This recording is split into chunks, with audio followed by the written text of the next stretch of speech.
Hello, everyone, and welcome to the Tiltingground Untitled Notre Dame USC football podcast. I'm Michael Muto. I'm here with Greg Flamong. Hi, Greg. Hey, Michael. I think we're both in better spirits this week. Our teams won, and we had some connectivity issues last week that I think soured us. So we're ready to go today. A lot was going wrong last week. Last week was not good for either of us. Although, you did a really good job producing it because I don't think people realize, I told Tim the next day, I asked him, what was the sound like? Because he listened to it before I did. And I was super afraid because we had so many technical problems last week. But it came out really good, so kudos to you for your editing skills. Yeah. I try to do the best I can with what we do. So we are in better spirits. Was USC beat Utah State like they're supposed to. Yes. And, I don't want to be Mr. Negative, so I think the best place to start is with the positives. And the biggest positive, or the most fun thing that happened for me, was Adoree Jackson punt return. I mean, it was he kind of fumbled with it, or he had his back to the defense. Yeah. And then, boom, just took off. And all his Adoree Jackson's speed and quickness, and boom, scored a touchdown. Doing it was what great. Adoree Jackson does. Just get the ball into his hands. Wait, before we get into that, I want a final verdict on how many people were there to start. So, they say there were 62,000. Okay, so then I know I'm right then. I know I'm right because there were definitely not – because the wager was at the start of the game, right? Oh, at the start – well, allegedly there were ticket problems and people were stuck outside. Oh, bro. I know. Come on, man. Come on now. That's what I saw. I mean – let's just say, so 62,000, right? We know it's not that. So I said in the 50s. So I'm declaring. I think I saw one tweet that said the first 55,000 fans got Marcus Allen bobbleheads. And I think everyone went home with a bobblehead. So it was something along those lines. So I'm counting it. I declare victory on my attendance prediction. I mean, 11 a.m., a summer weekend in Los Angeles. Exactly. There was no chance. There was no chance. What do you expect? I mean, people could be at the beach or doing whatever we do in Los Angeles. I'll tell you what I expected. 50,000. That's what I expected. After getting embarrassed by Alabama. And I was right. So, yeah. So you were right. No one was there. It looked really bad early, but it did fill up a little bit. So let's get into the game. All right. So they bounced back. My favorite part, like I started with the Adoree Jackson punt return, which just super exciting. He's so fast. We talked about it last week. Talked about it in the opener. He really should get some touches on offense, just because he just has a knack. He has a way of, finding space. Getting angles to, get out in the open. And he always finds a way to break down an angle on somebody. And yeah, he needs the ball more. He totally does.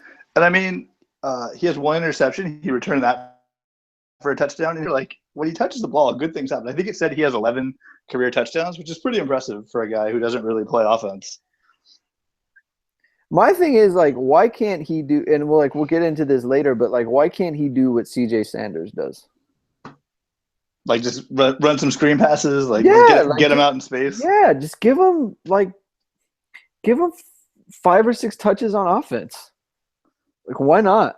Well, probably because the new thing that I noticed USC likes to do is put a receiver in motion and then run the ball. Yeah. So maybe, the formation is too complex to learn, as opposed to just running backwards, catching a screen, and then running forward.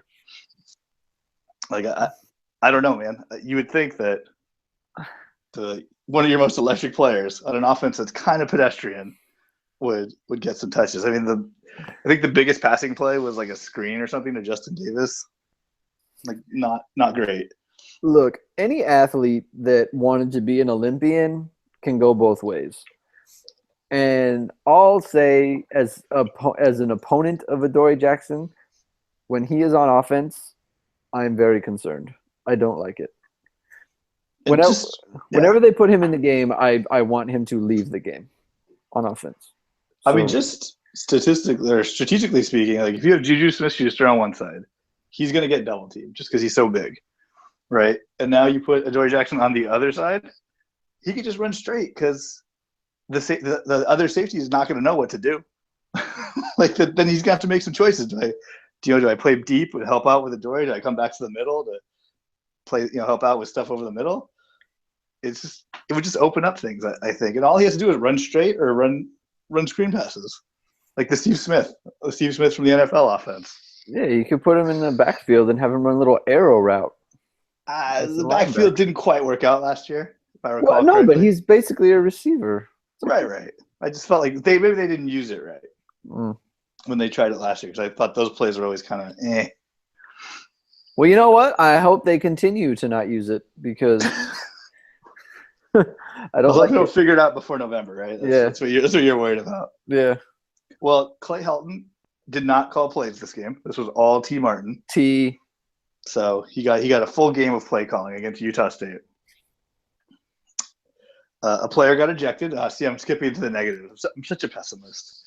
No, it's not. It's what happened. This is what happened, but then it's going to go into me being like, oh, these coaches are they know what's going on? Are they coaching the players up? I think it was just he kind of pushed the referee, and you can't do that. No.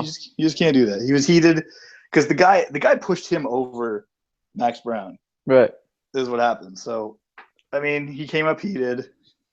The ref was trying to calm him down, and he pushed the ref. Sorry, you're out of here.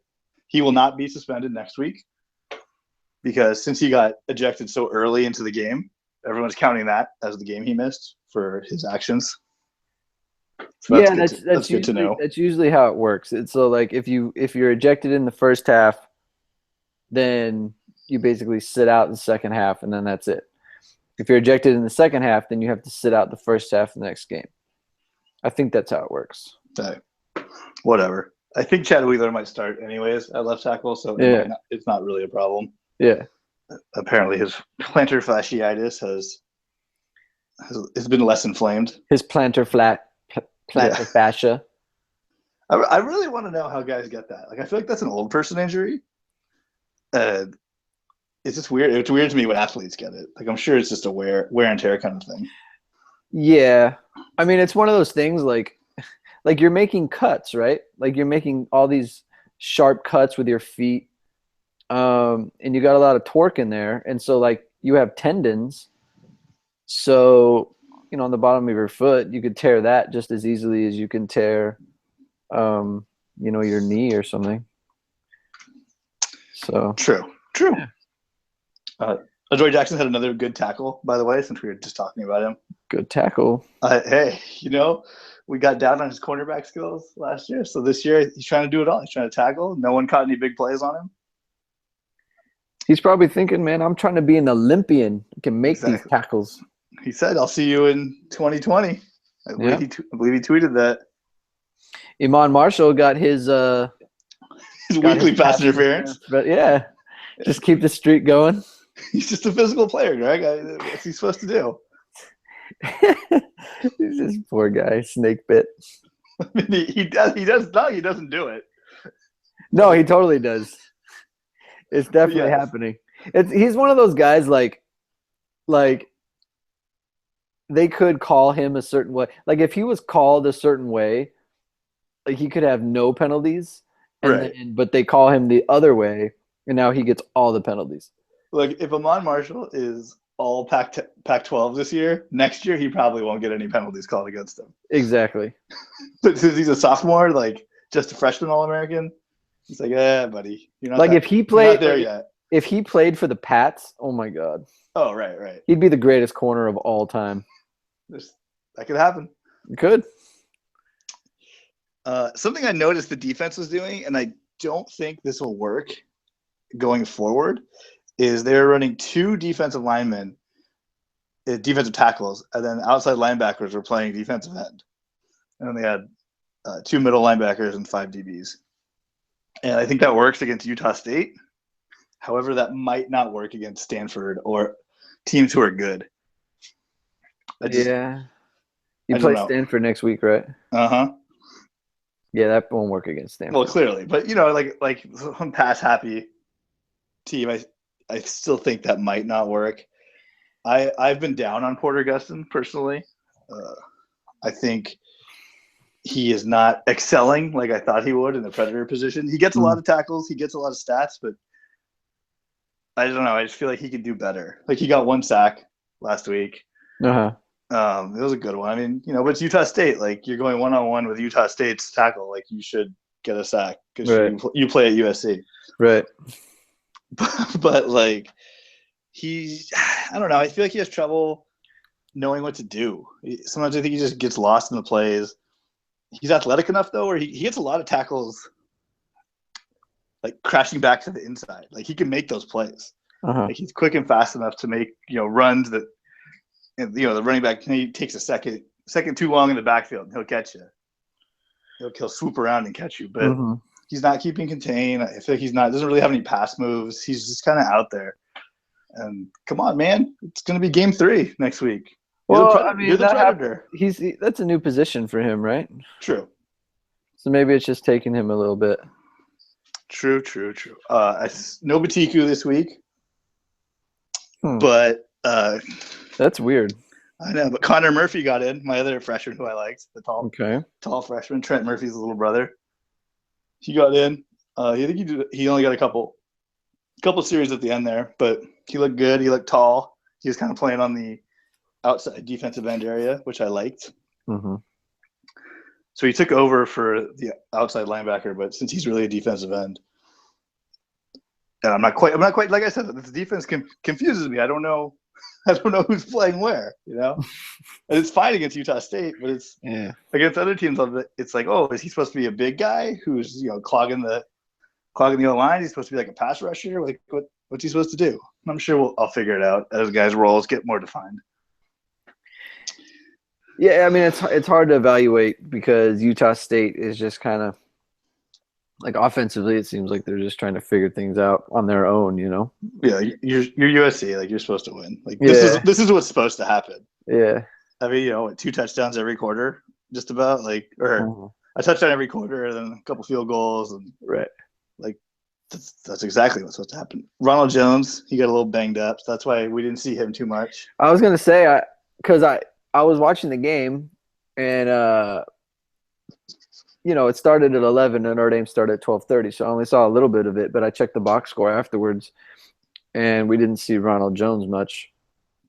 Yeah, his ribs were banged up, so they probably were winning by so much it just wasn't worth it. There's no point to bring out Rojo. Plus, they got a chance to spread Aka Cedric Ware's legs. He looked all right. He didn't look bad. He didn't look bad. Dominic Davis got some run. Justin. Oh no, Dominic Davis. I got you. Dominic, number 16. Yeah. Justin Davis looks good. I mean, he seems like a good feature back. I'm happy with him. No, he's a good player. I like him a lot. He's good. All right, can I talk about what bothers me? What bothers me totally the most? Yeah. It's the Sam Darnold. Like, look, there was a choice made in the preseason that Max Brown's the quarterback. So what was that? Explain that to me because I got to my in-laws and I turned it on and you said Juju scored, but then he said it was Sam Darnold and I was like, wait, what? Like, did he start? What happened? So how did that play out? Well, I think they scored. So Juju Smith scored really. They scored again. They were 2 quick touchdowns. Is what happened. Right. So they the Juju Smith touchdown happened, then USC got the ball back. And what's actually funny is I was gonna text you. Deontay Burnett got a screen pass, and he went the wrong way, and just got tackled immediately. Huh. Like I thought of you, like right away, right when it happened. However, they ran the play again and scored a touchdown. So clearly, he learned from his mistake. Right. But the person who threw that screen pass touchdown was Sam Darnold, and I wasn't even paying attention because Max Brown's 4 and Darnold's 14. So if you're not like, yeah. If you're not like totally on it, and the announcers didn't say anything, so it took me like the replay to realize, oh my god, that's Sam Darnold. It's like, what's he doing? Like, I get it, it's the red zone, I guess, and he's at mobile, so he ran one later in the game. Mm-hmm. It's just like, but no, they made a conscious decision that Max Brown is the quarterback. Fine, you're the coaches. You're supposed to know what you're doing. And now Max Brown only played, let's see, 4 quarters, like 5 quarters of football. And you're just going to start taking him out in big situations? Like, this guy's supposed to be your starting quarterback. He's coming back next year. Like, he's not going to go pro. Yeah, he's definitely not going pro. So what's the point? Like, you just really want him to look over his shoulder his whole career? So they brought him in for, like, red zone? Yeah, and then they brought him in real early in the 3rd quarter when the game got pretty much out of hand. But still, that's prime learning experience. Like, going against the SC defense is fine in practice, but, like, get some other look. See what weird defenses teams run. Like, you're the starter. This guy needs all the attention he can get. Who cares if Sam Darnold gets playing time or not? Like, you can't leave. It just bothers me so much. Like, if you were going to run 2 quarterbacks, then be like, hey, look, I don't know who the starter is. What did Clay Helton say at the end of the game? Just that they're going to use him when they can. They want to get both guys experience. Sam Darnold brings an extra dimension to the game. That kind of stuff. But Max is the starter. I mean, it just bothers. It's just Max Brown is inexperienced. So now you're taking away from him the places where he can get experience. And I know it's nitpicking, and I was Team Sam Darnold in the preseason. Like, that's what I don't get. Like, if Sam Darnold's so good and he's, like, itching for playing time, well, put him out there. It just bothers me. I'm sorry.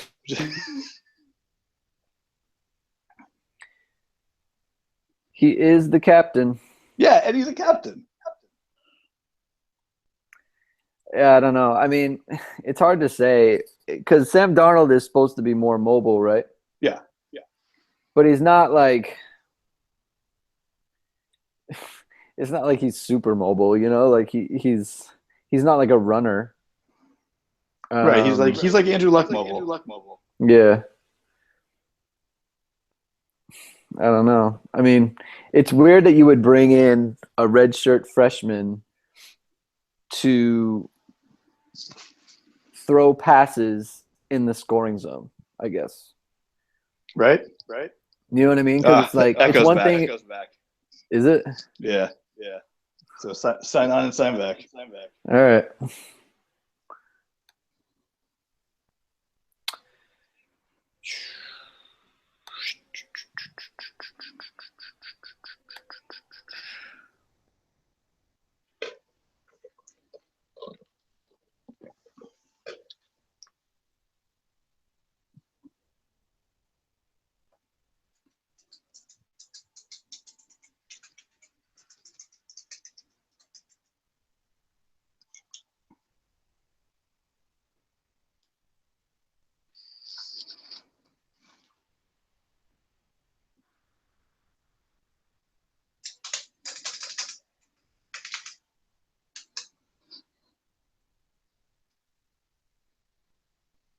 Oh no, I have a clicky pen.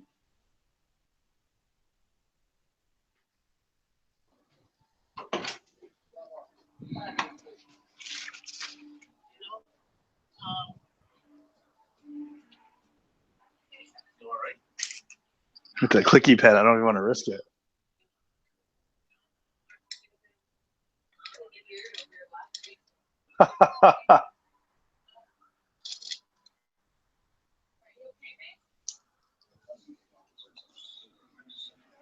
We have this echo that shows up all the time. So Greg has to log on and log back, and that gets rid of it. You're doing your nervous laugh. Okay. Good looking out. There he is. Yo. All right. The patch just won. Oh, good. Kicker missed a 47-yarder with like 40 seconds left. Oh, man. It was a bad snap, but the holder did a good job, got it down. Oh, well. Good for you. I got all the last things you said. So Okay. here we go. Wait, so where are we starting? So the last thing you said was these are red zone scoring opportunities. Oh, okay, okay. Yeah, we got all that. Here we go. So yeah, there's scoring opportunities, and Max Brown isn't getting these chances to learn. And the red zones where you need to be the most effective, and you're taking this kid out just so some freshman could have a little bit of fun. Yeah, it's just weird that you would bring in. Usually, if you have a change of pace player,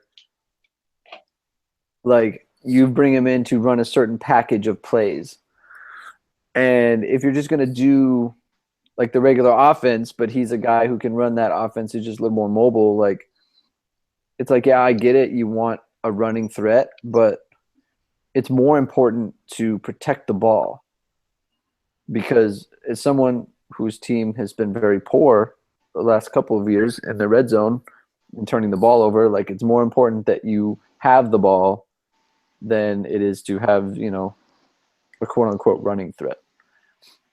Yeah, I'm right there with you. And Yeah. you know more about quarterbacking decision than me about who should start, who should play. Yeah, sure. After Notre Dame last week. Yeah. But yeah, so that's my big gripe. The offense, I'm a little concerned about. Like I said earlier, not a lot of big plays. They just kind of grinded it out against Utah State. And, if that's not a team, that's a team you should have at least one or two explosive offensive plays against. Would you have these stars? You have Juju Smith-Schuster. You have Steven Mitchell, who people seem to like. You have Deontay Burnett, who is shifty on his touchdown. Like you have Justin Davis, Ronald Jones. Like you have guys who can do things. It's kind of like bang, bang, bang, grind away, and then boom, we'll score. I would be a little concerned that they only ran for 178 and averaged 4 yards a carry. Yeah, it's not great. Because they they ran the ball 44 times. So they definitely ran it a lot.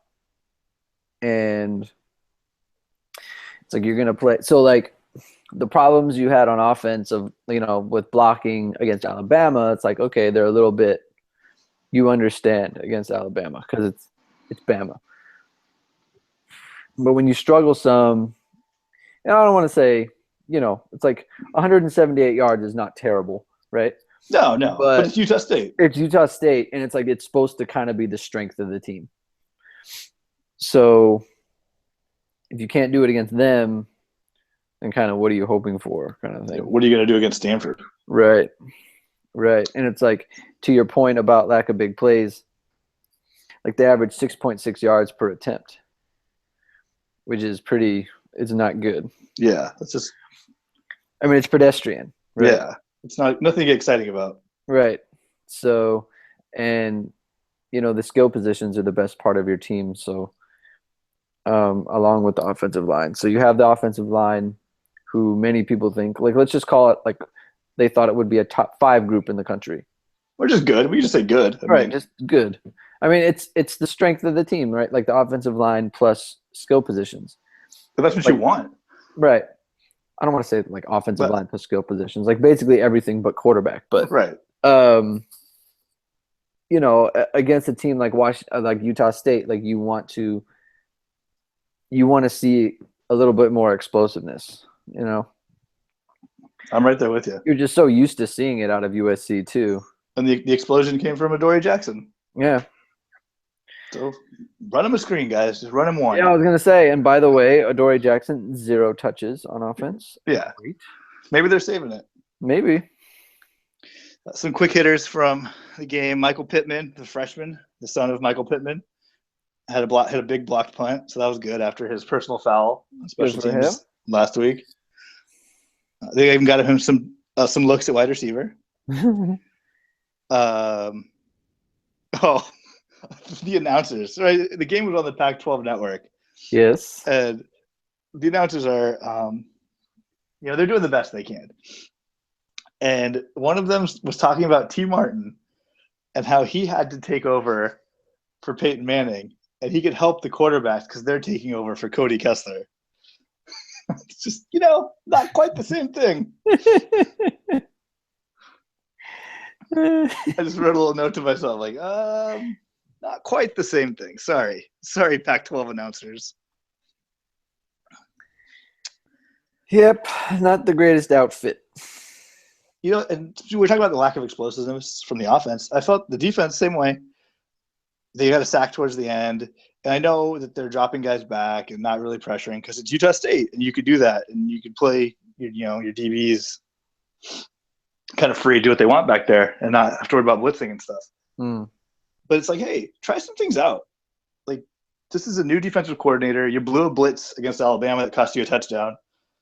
Like, just every now and then throw something exotic out there. See how your guys react. It's just they were so vanilla. Yeah. And but it is Utah State, right? You don't want to put the good stuff on film. I get it. But everyone's new. And new defensive coordinator, new players and new positions. Just let's get some confidence in what you can do. Like, what if they were terrorizing that poor quarterback back there? Like, everyone would feel really great going into Stanford about, look at all the pressure we can get. Or the DBs who are good, like those guys are legit. 3 or 4 safeties are good. The corners are good. It's like, yeah, let them get some picks because the quarterback's getting balls tipped at the line, and just get everyone's confidence up. This is a game where you should have your confidence up, not be worried about what's going to happen next. Well, I think I kind of feel like USC and Notre Dame are in the same, like they're parallel programs right now. Like they both did things in the first game that kind of like with USC, they just got manhandled by Bama, right? Right. So it's like, okay, they can't play against Bama. But then you play Utah State, and it's like, look, however they played, if they played really great, you say, well, it's Utah State. If they played really poor, then it's like, well, maybe they were vanilla because it's Utah State. So, they got through the game. They won 45-7. Like, they won in a way. And look, just like with Notre Dame playing on a short week, like SC had to come back from playing Bama and play at 11 in the morning. Right. I know what you're saying. In front of a half full stadium, so like the game probably started exactly the way the game would if they were kind of just coming off of something, and not totally into it. So I know what you mean. It's like there are things that like the rushing thing, like I would be somewhat concerned about that. It's like if we can't eventually run the ball against these guys, what are we going to do against Stanford? Right. So that's who's next week. Stanford's next week. It is at Stanford, which is not great. It's a night game. It'll be on ABC, thankfully. Oh, it's at night? Stanford at night is a little bit tougher. Yeah, once again, the Notre Dame game and the USC game will be on at almost the exact same time. Yeah. Which is great for 2 guys who do a Notre Dame USC podcast. Right. So yeah, it'll be on ABC at 5 p.m. Pacific. And I don't know. Stanford doesn't seem all that great this year. And they're always beatable, but they do have McCaffrey, who is, one of the best players in college football. Right. No, he's good. Yeah, he's real good. And I don't know who's going to stop him on the defensive line. Our guy Cam Smith had a zillion tackles again.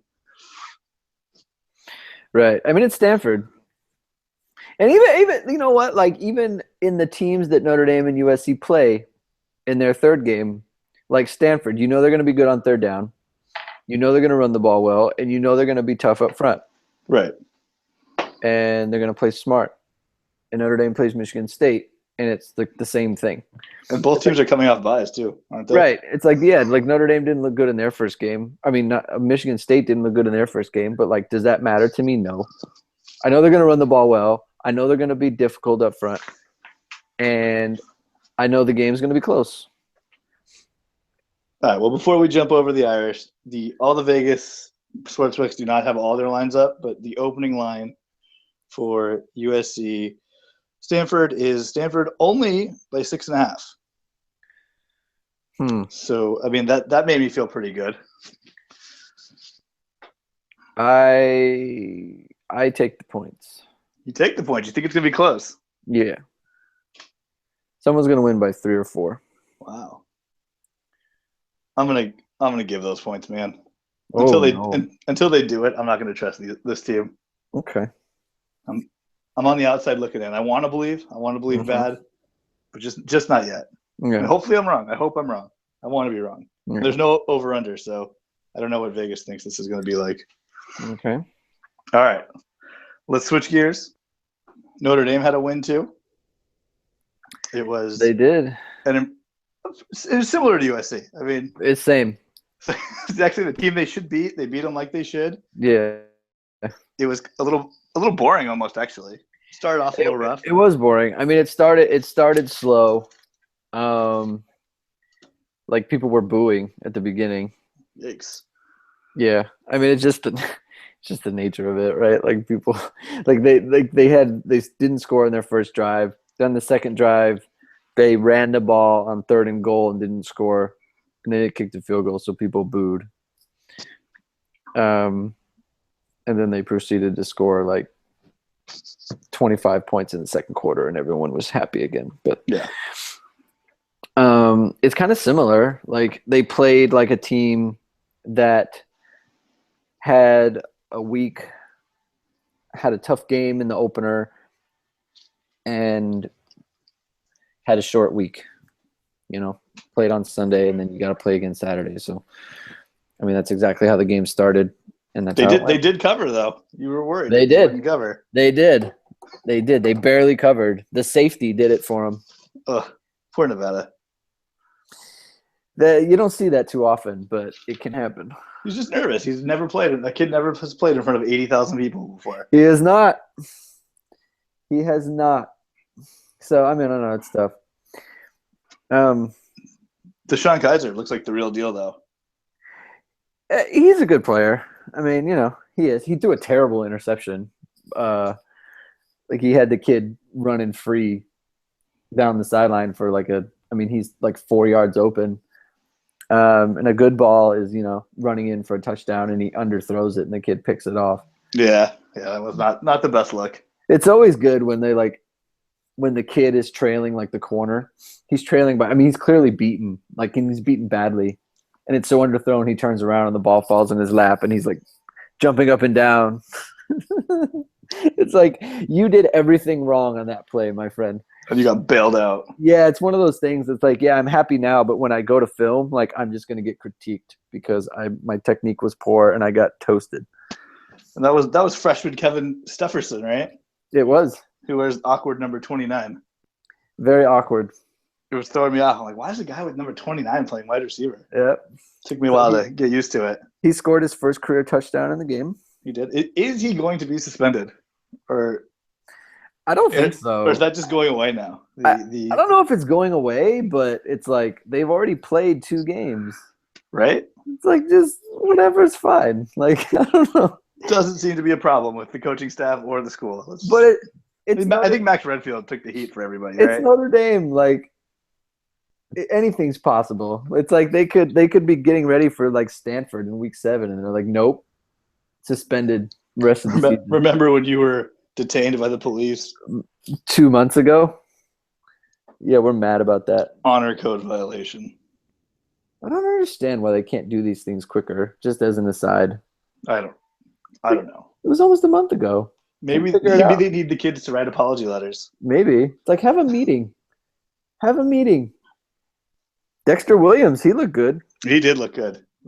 That's 3 real running backs at Notre Dame. Well, they got to start thinking about like when is Dexter Williams going to start taking carries from Tarian Folston?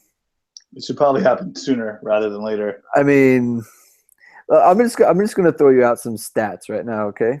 Okay. So Josh Adams is averaging 7.1 yards a carry. Would he go 10 carries for like 108 yards or something? Something like that on the season. And Dexter Williams is averaging 7.4 yards a carry. Granted, like only on 8 carries, but still. And Tarian Folston is averaging 4.1 yards a carry. Ugh.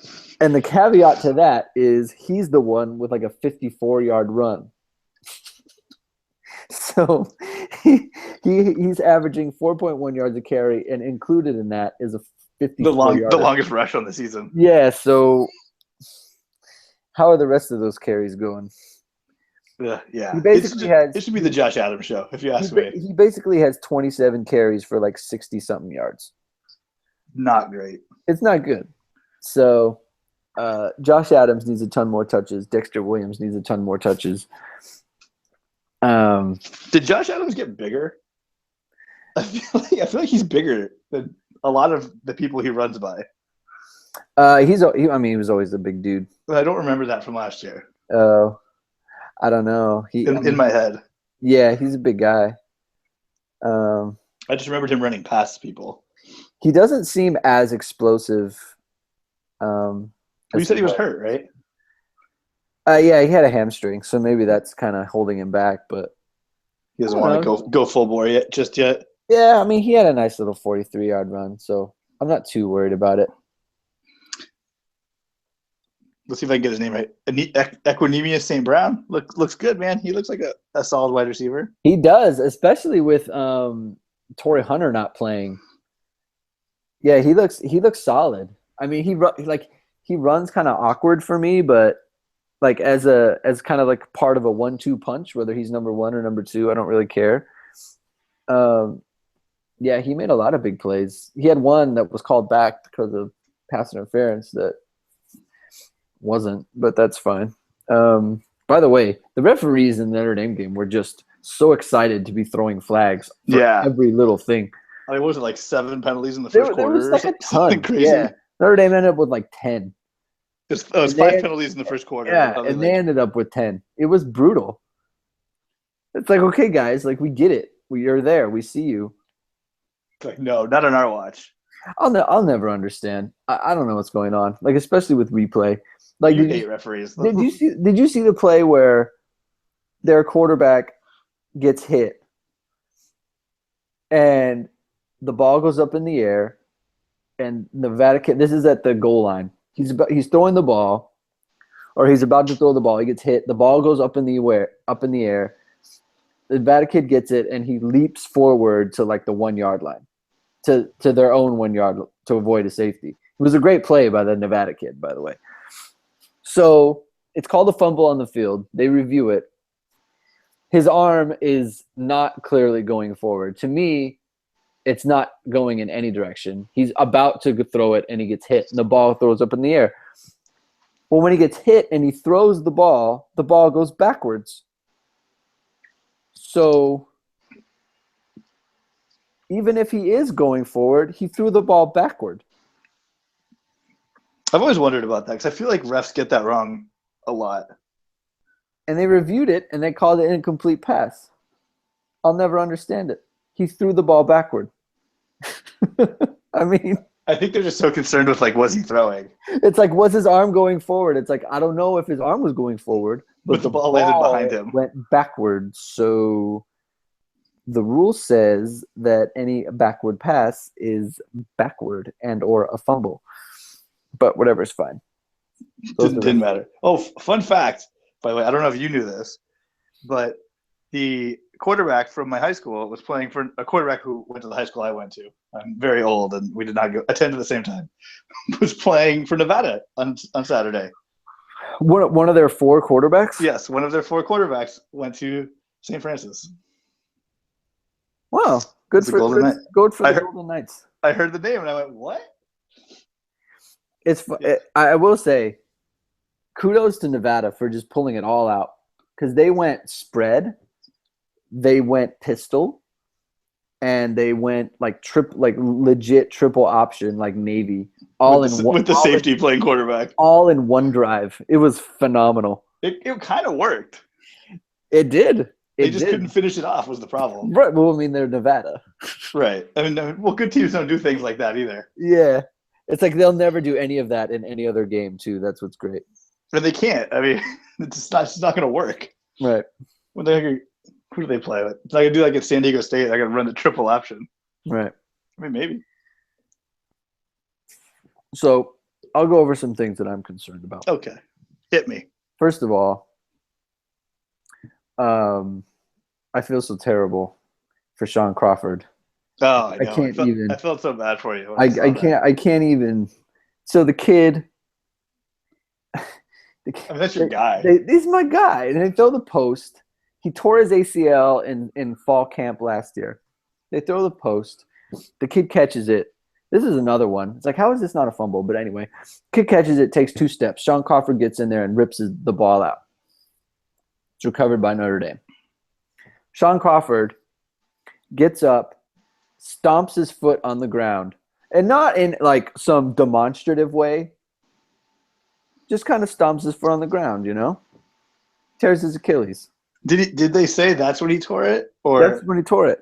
because I feel like it could have been torn before, and he was just so excited about making the play, It's possible. I think, and like he didn't really realize it yet. I think he tore it when he stomped his foot. That's what I think. It might have been another point. But all I can say it makes sense. Like it's a nothing thing that he did. right. And the kid tears his Achilles and he's out for the season. It's just a sophomore. Just so sad. Yeah, it sucks. I mean, because you lose 2 years. He was the best player in the Texas game. That is maybe not not the incorrect. best. That is not incorrect. Jean Kai, the best player in defense. How about that? Yeah, I mean, he's just he's one of those guys. Like, he's just always around the ball. And, I mean, he's one of their best players on defense. And it's that they have people to replace him, but I just feel so bad for him. Do they? Yeah. I mean, look. They were killing Nick Coleman.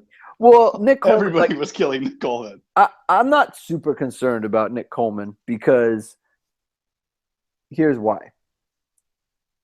He had a terrible Texas game, but that kid is like the kid he was playing against is like a track guy, like a legit burner. Right. Like, did anyone at any point play Will Fuller one-on-one last year? No, because why? Because if you did, you got barbecued, and it doesn't matter who it was, So I'm not really gonna, hold that against Nick Coleman. And he gave up another big catch today, but he's there and he's about to jump, and his foot he fell from under him. So it's it looks bad, but other than that, I thought he played a pretty good game. So, is he as good as Sean Crawford? No. But it's not like the situation at safety where if one of those guys gets hurt, then, I mean, we're all in huge trouble. Who's next? Right. You don't even know. Exactly. So, it's more just I feel bad for the player than for what it means for the team. It doesn't mean anything good for the team, but, it just sucks that he's going to be out for the whole year.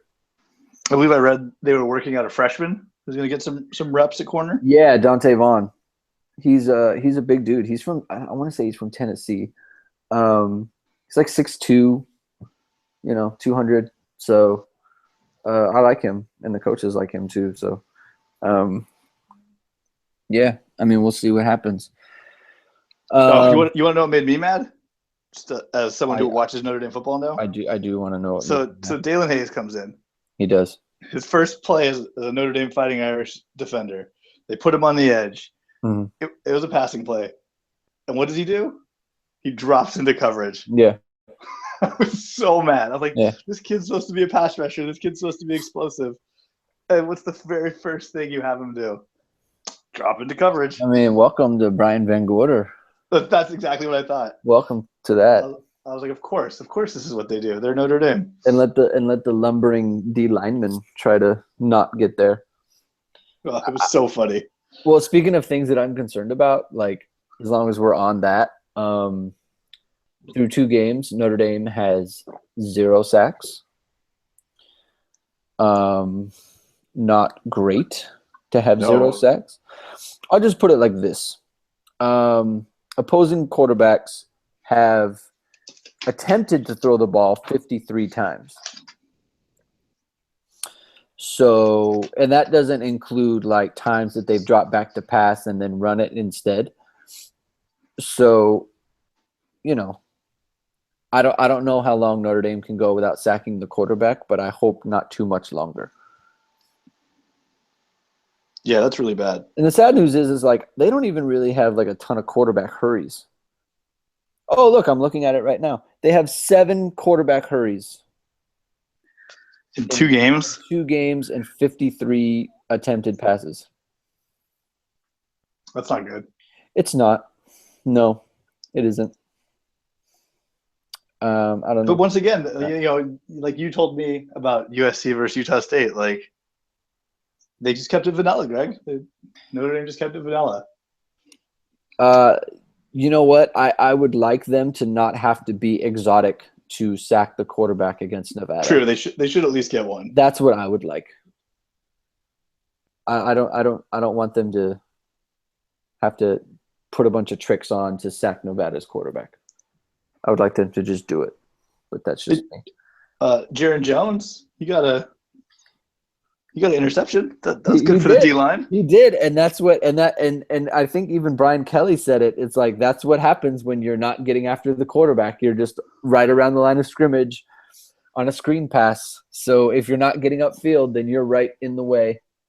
Oh, Brian Kelly. No team should ever run a screen against Notre Dame because their D linemen are not getting anywhere upfield. Oh, so that's a concern of mine. That's a big concern. I'm not a huge fan of like Deshaun Kaiser had a good game, and this isn't a huge beef, but their yards per attempt is not my favorite right now. I think that was more of the game, though. Like, it's just kind of the way it broke. They didn't go for a lot of big plays. Kaiser didn't really play all that much. He didn't. That's true. I mean, he was 15 of 18, so it's not. I mean, from a percentage standpoint, he was great. But like 8.7 yards per attempt. I mean, it's not terrible. Right, it's pedestrian. You just want better. Yeah, and like especially in college, like last year, what was his yards per attempt last year? I guess it was 8.6 on the whole season. So I guess But that's it was his first time playing. I mean, right. I mean, 8.6. Like I'm happy with that. I mean, especially when you got Will Fuller. He wasn't up around 10 very much. So I guess I'm getting a little nitpicky about that. you know what? For me, I thought they should have kept him in a little longer, just because similar to the USC situation. It's like, hey, I know everyone likes Malik Zaire, but let Deshaun Kaiser get some stats, man. Let him bump up that draft stock. Let him get up to the awards list. Like, games like this aren't going to help his stats. Well, I think it's important to keep Zaire involved a little bit because when he came in, he looked bummed. Like he just looked like he didn't have the Malik Zaire like energy that he usually has. It was kind of like it was a bummer to watch, actually. But so, I think they just wanted to get him involved a little bit. To be totally honest with you. Well, that's fair. Yeah, I mean, I'm fine with it. It is what it is. I have a sneaky suspicion that at some point they're going to need him to win a game this year. So you got to keep him involved. It's to some extent. All right. So what about next week? Michigan State comes to town. You kind of already talked about it a little bit. Yeah, I mean, they didn't look good in their first game, but it's like I have complete confidence that Michigan State is going to be a tough opponent. Fundamentally sound. Yeah, I mean they're gonna run the ball. They're gonna be good on third down, and they're gonna be good against the run.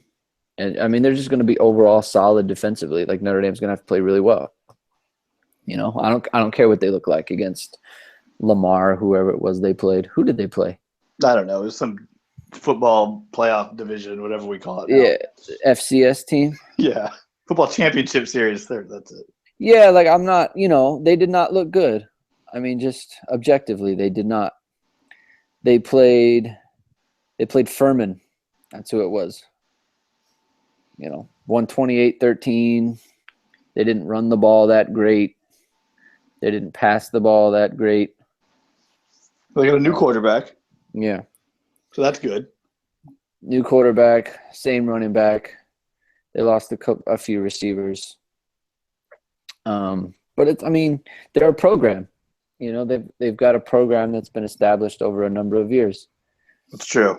So it's like they have all kinds of quarterbacks all over the league. I mean, right. Even though they're probably backups or not. I mean, Kirk Cousins. I mean, he's a starter, but yeah, I mean, it's a program, like you said.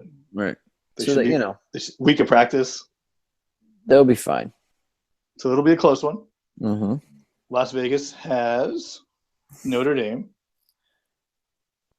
Let's see. Notre Dame, what was it, 7.5-point favorites? That's stunning to me. I don't get that at all.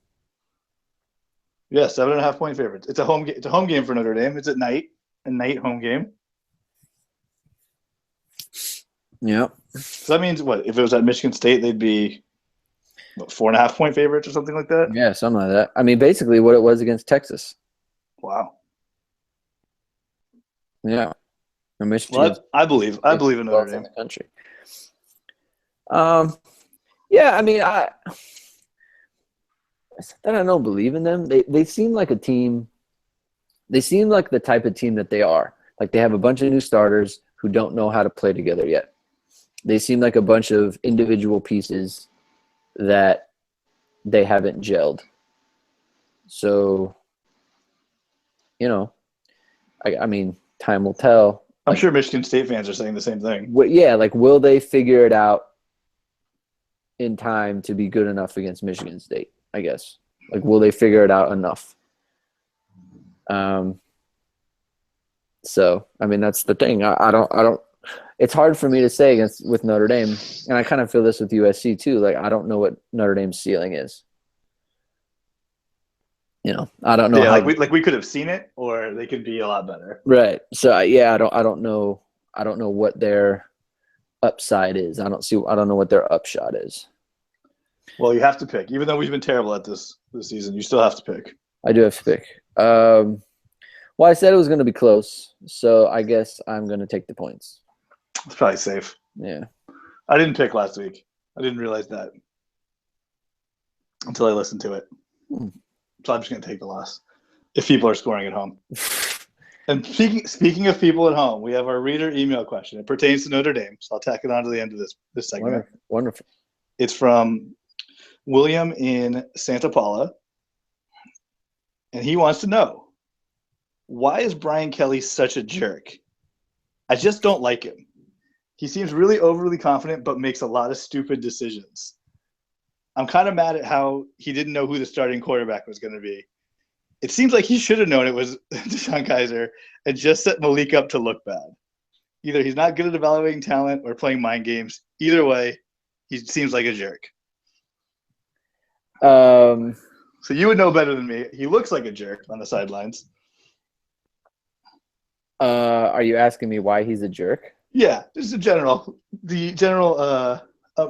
evaluation of Brian Kelly as a person. Well, okay. I don't know him on of course basis. Why does he come across as that way? Well, from what I understand, he's from Massachusetts, Boston area. So there's that. Just get that whole part of the country against you. Good. So good place to start. Take that from what you will. No, I mean he's a head football coach at Notre Dame. Why is Jim Harbaugh a jerk? Right, Nick Saban's not winning any friendship contests. Yeah, I think it probably there's a lot of CEOs that are probably jerks. I mean, it kind of. Why is Mark Cuban a jerk? It kind of goes with being in that position to some extent. I just want to take this opportunity to point out that Pete Carroll wasn't a jerk. Carry on. Pete Carroll? Yeah, not a jerk. At least not at the beginning. Well, he has some other unflattering traits that we just won't talk about right now. Sure. But I mean, look at Bill Belichick. Not nice. He's surly. I think surly is better. Bill Parcells, not nice. Greg Popovich, not nice. I mean, so you know, you know what those guys have in common? Championships.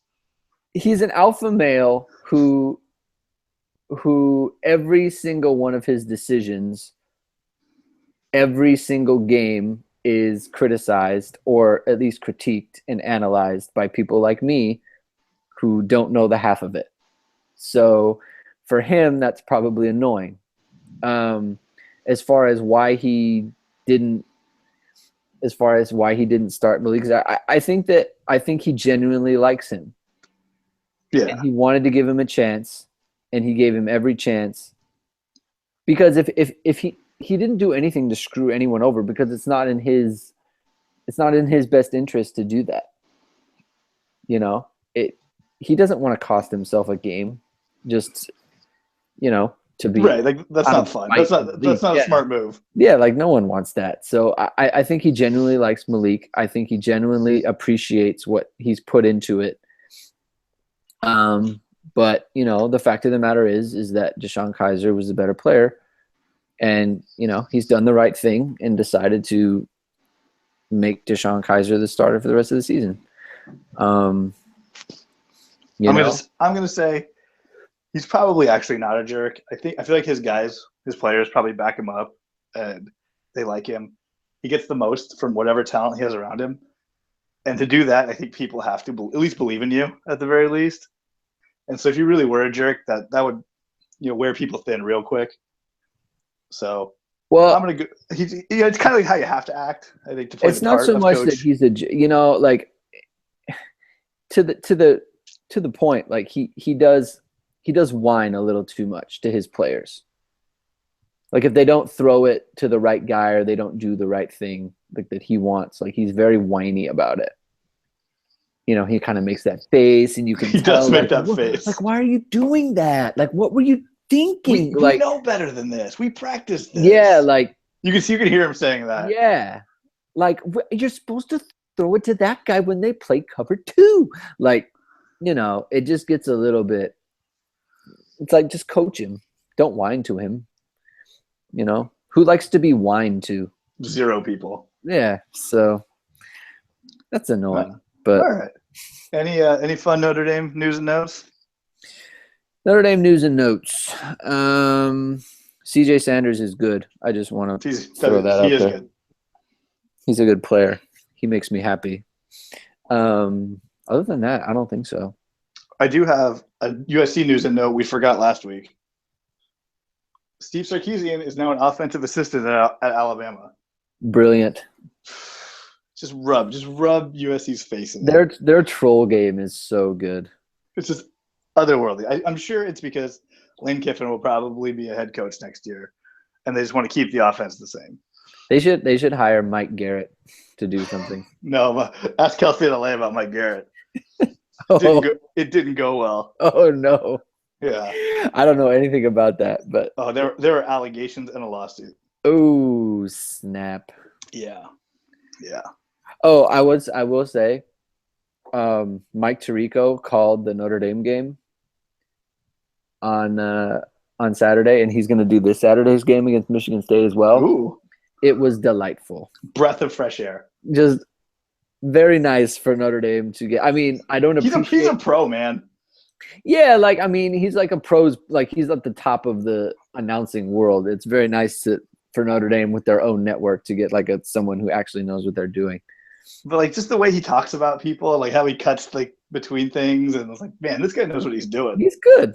He's good. I appreciate it. None of this Tom Hammond hocus pocus. No. Yeah. Any other USC news and notes?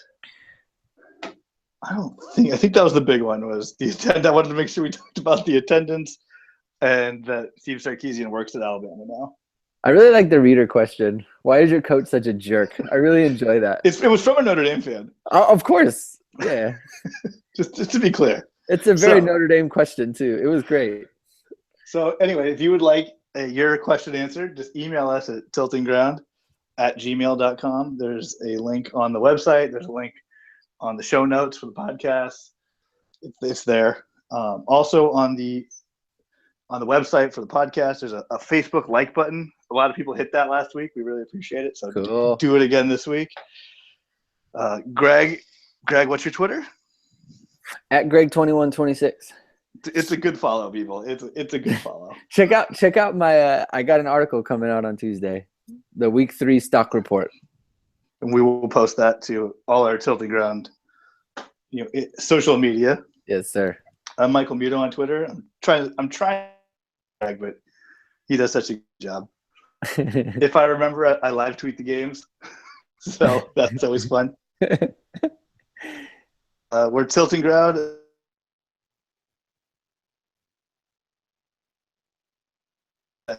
Shows up occasionally, so you can follow that.